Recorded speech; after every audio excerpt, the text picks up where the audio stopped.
the Joy Luck Club. If you ask yourself, I bet you'd say, yeah, I have a story in me. What is the reason you have a story in you? You have a way of looking at the world that's different from anybody else.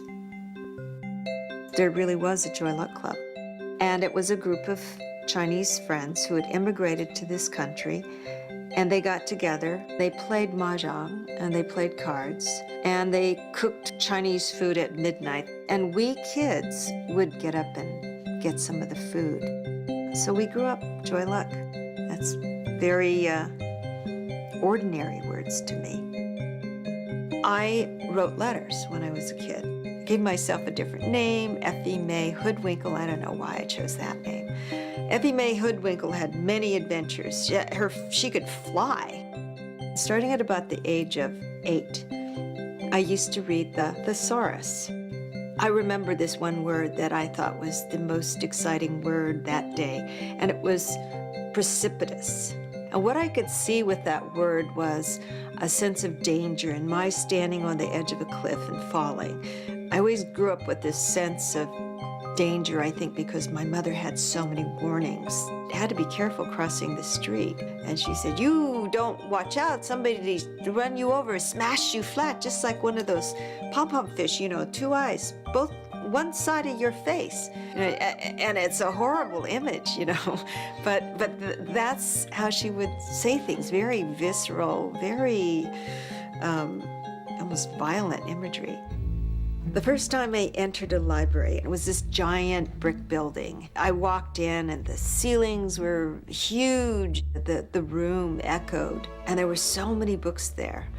There was a book in my adolescence called Jane Eyre. She was a little girl like me who seemed to be misunderstood by a lot of people, and she seemed to have no friends. And I felt my mother was like that step-aunt that Jane Eyre had.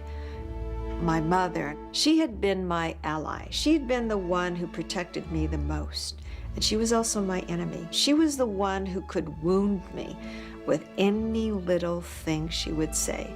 Oh, not so good, or you should have practiced, why did you get an A minus?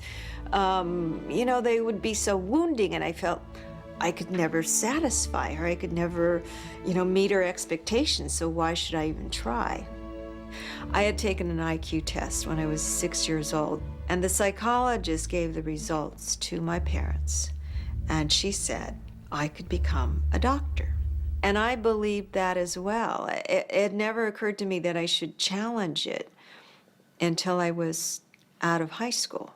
And I realized that I didn't have to take pre-med. I could become an English major. I look back and there's no one moment where I said, oh, I should be a writer. You know, everything in my life starts with confusion, and that's good. So the confusion is that I start off writing one story, and then I wrote another one, and I wrote another one. And then at the end, I had this mess of 16 stories.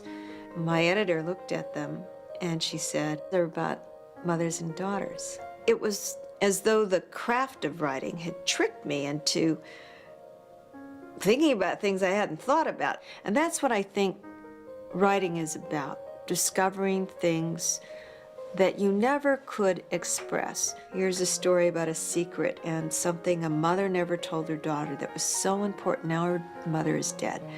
And this is a girl who never found herself because she was trying to live up to the expectations of mother she didn't really know.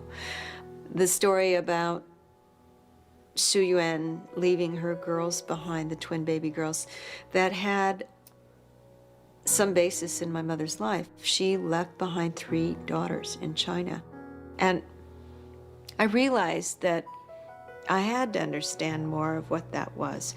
And when I started to imagine and put myself into that time and into that family and what her circumstances were, I began to understand those warnings.